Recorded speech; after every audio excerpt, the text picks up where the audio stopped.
అంటే భార్యగా ఉన్నప్పుడు డైవర్స్ అయిపోయిన మెయింటెనెన్స్ వస్తుంది తప్ప లివ్ ఇన్ రిలేషన్షిప్ నుంచి బయటకు వస్తే ఆమెకేమీ రావు.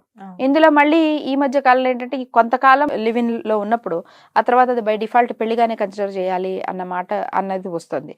కానీ అది వాళ్ళు ఇద్దరు ఒక మ్యూచువల్ కమిట్మెంట్ కి రెడీ అయి ఉన్నారా లేదా అసలు ఆ స్థాయికి వచ్చేస్తుంది అనుకున్నప్పుడు ఒకళ్ళు ముందే వెనక్కి వెళ్ళిపోతే మరి ఇంకొకళ్ళ పరిస్థితి ఏంటి?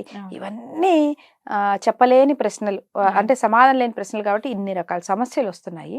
ఈ సమస్యల వల్ల ఎక్కువ గొడవలు అవుతున్నాయి. గొడవలు అయినప్పటి నుంచి ఏంటంటే ఒకళ్ళనొకళ్ళు ప్రూవ్ చేసుకునే ప్రయత్నం చేస్తున్నారు. అవతల వాళ్ళు కోల్పోతామేమో అన్న భయం వచ్చినప్పుడు పార్ట్నర్స్ విపరీతంగా బిహేవ్ చేయడం స్టార్ట్ చేస్తారు. అప్పుడు ఏమవుతుందంటే అవతల వాళ్ళు కూడా మళ్ళీ అంతే ప్రాబ్లం ఫేస్ చేస్తున్నారు. ఇక ఆ లివిన్ ని ఏమాత్రం కంటిన్యూ చేయలేనంత విషపూరితమైన పర్యావరణం అక్కడ నిండుకుంటుంది. ఇందులో పిల్లలుంటే వీళ్ళందరికంటే ఎక్కువ సమస్యలు ఫేస్ చేసేది పిల్లలు. అంటే వాళ్ళకేం తెలియదు. ఇంకా నార్మల్ బయట సమాజం ఒక మదర్ ఫాదర్ సిస్టమ్ లో ఉన్నారు కదా, పిల్లలకి అర్థం కాదు, ఇవన్నీ వాళ్ళకి అర్థం కావు. ఫాదర్ ఏంటి, ఫాదర్ మదర్ అని అనేసుకుంటూ ఉంటారు వాళ్ళు. ఇందులో మా ఫాదర్ కాదని, ఫాదర్ ఫిగర్ కాదని, లేకపోతే పర్మనెంట్ లేదు దాంట్లో అని కానీ